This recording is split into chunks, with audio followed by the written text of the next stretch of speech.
Hello everyone, today I'm going to be changing out the spark plugs on my 2017 Ford Escape. The first thing you're going to want to do is open the hood. Use this little latch down here.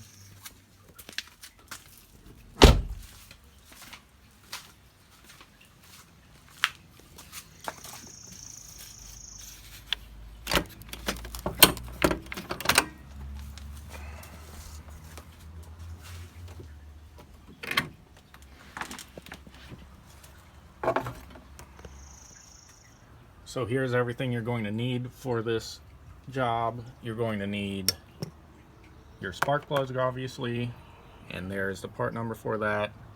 Some anti-seize, some dielectric grease, a spark plug tool to gap it and to check the gap if you don't have these that are already pre-gapped, an 8mm socket, either a small extension or a swivel extension ratchet, a large extension, and a 14mm spark plug socket, and a torque wrench. The next step is to remove this little cover here on the engine. So I'm going to remove the oil cap. I don't think it necessarily needs to be removed, but it makes it a little bit easier to get this little cover off. So you just pry it up gently, and then you can pull it away and put it up there. And our spark plugs are going to be underneath these coils. So there's 2 bolts on each, and we're going to need to remove both of them on all 4 of those. So I put this cap back on just to make sure I don't accidentally drop something in there. And now we're going to remove these coils so we can get to the spark plugs. These bolts are 8mm, so I've got an 8mm socket.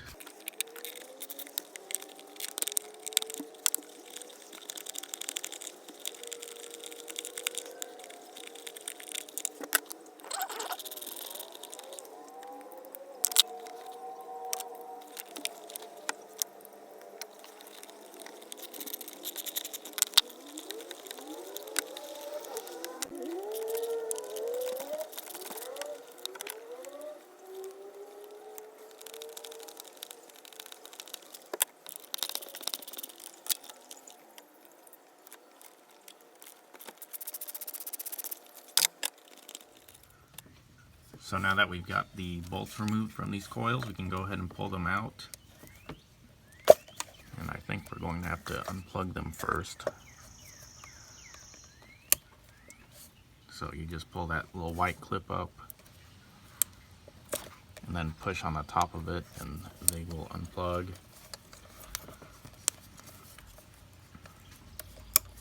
So there, pull it up and push on the top of it, and it pulls right off.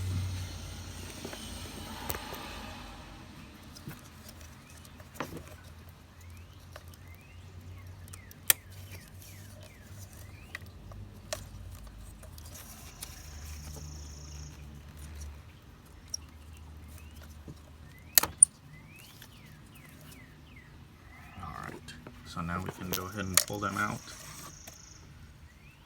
And I'm going to keep them in the same order that they were in before.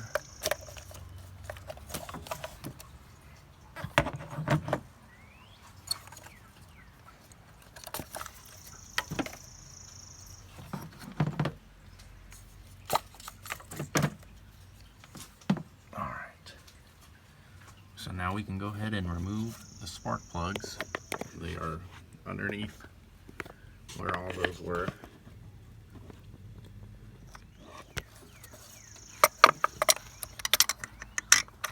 I've got a 14mm spark plug socket.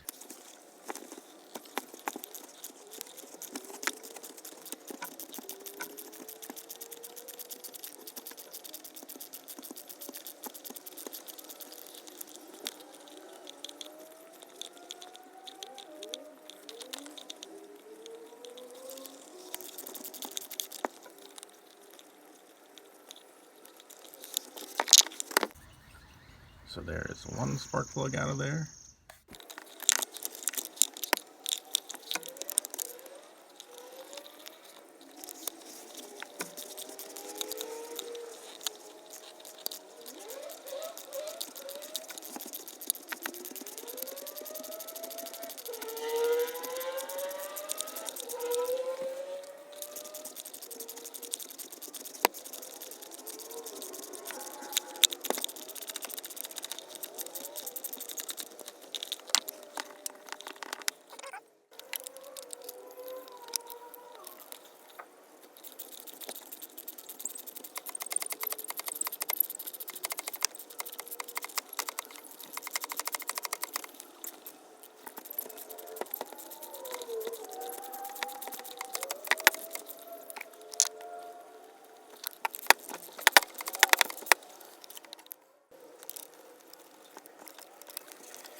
And there's the last one.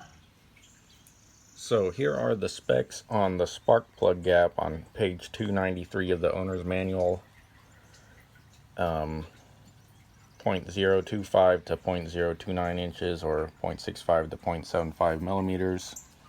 The spark plugs that I ordered from AutoZone, which are OEM, are non-adjustable, so they should already be adjusted to that. So if you don't want to worry about spark plug gap, I would order these spark plugs. Here is the part number for these spark plugs, SP539 HYFS 094 YEC. Okay, so we've got all the spark plugs out and we're ready to put the new ones in. I've got some anti-seize that I'm going to put on to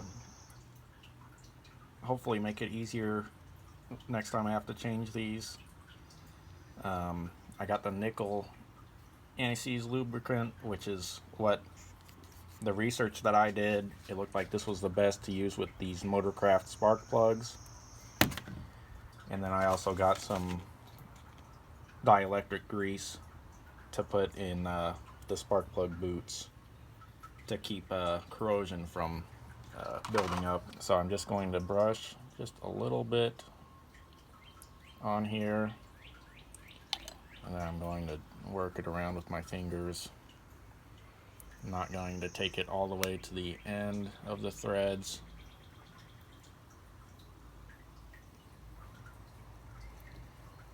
But I'm going to get it as close as I can.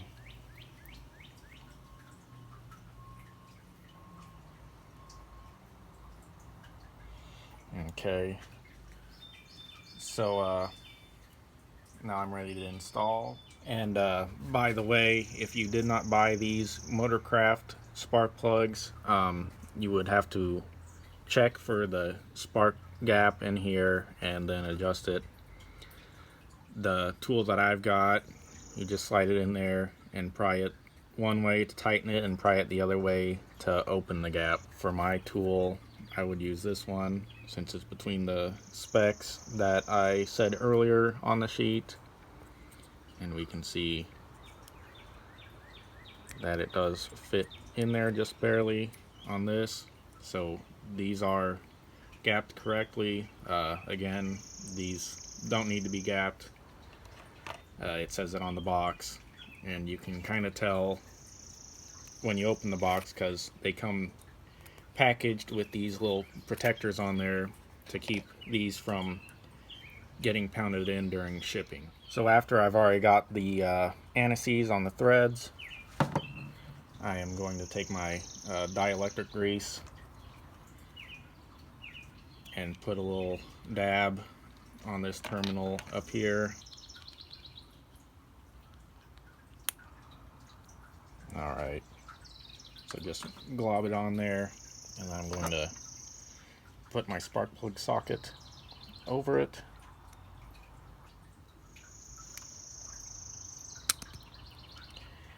And now I'm going to feed it in, and you always start these by hand so you don't strip the threads.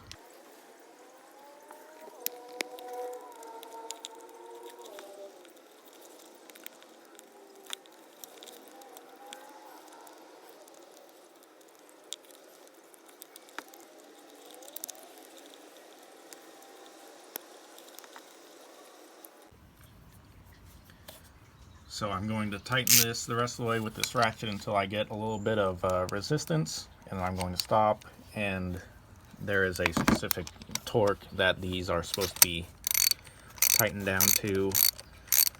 So I've started it by hand and got it started a pretty good way, and now I'm ratcheting it on there until I get some resistance.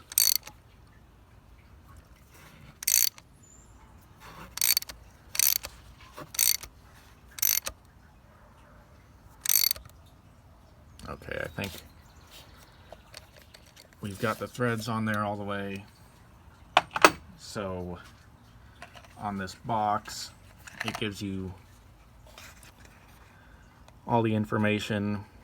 Installation torque 10 to 15 Newton meters, or 7.2 to 11 foot-pounds, which if you don't have a torque wrench, you can just tighten it up so it's snug, and that'll probably be fine, but it's probably better to use a torque wrench to make sure that it's not too tight or too loose on here.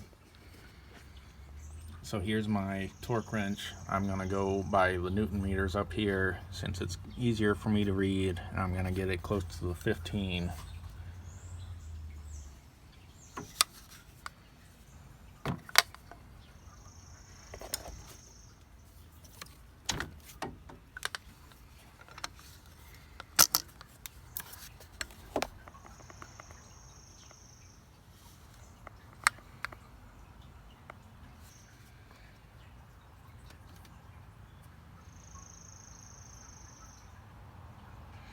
Okay, so that should be tight enough there.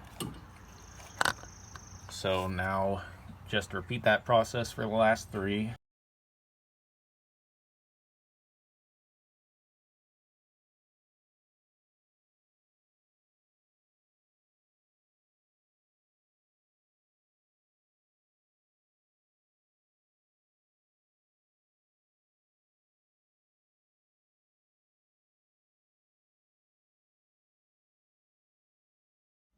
Now we are ready to reinstall our coils. The hardest part of getting those spark plugs in was trying to find the hole where it goes. Easiest way to tell would be, you can definitely tell when it drops in where it's supposed to be. If it's not in there, you can feel it kind of wobble. Once it drops down in that hole, you can feel it. It's nice and it's sturdier in the hole than it is up on top of the engine.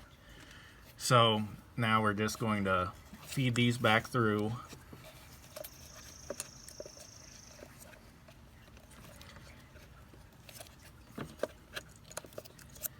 And put the bolts back on.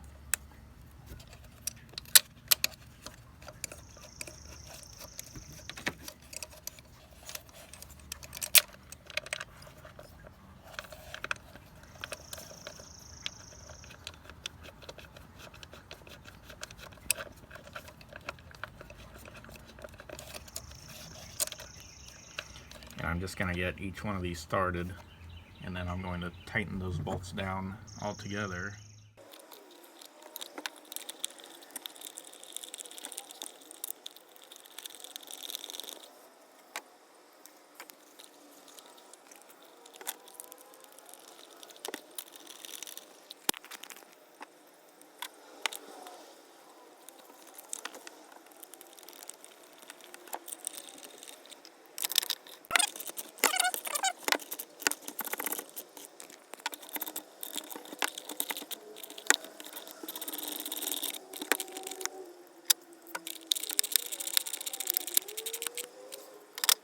Now we are going to plug these back in.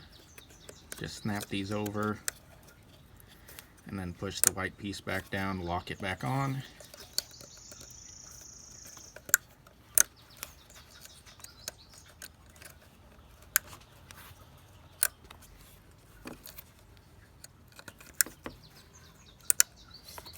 So the final part is to put the cover back on the engine. So I'm just going to take this oil cap back off.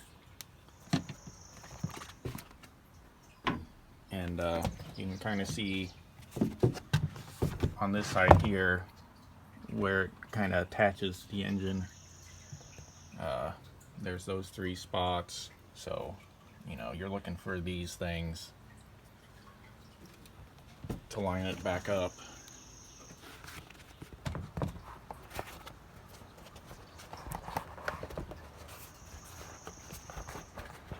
So once you have it kind of close, you find those and you pop it back on.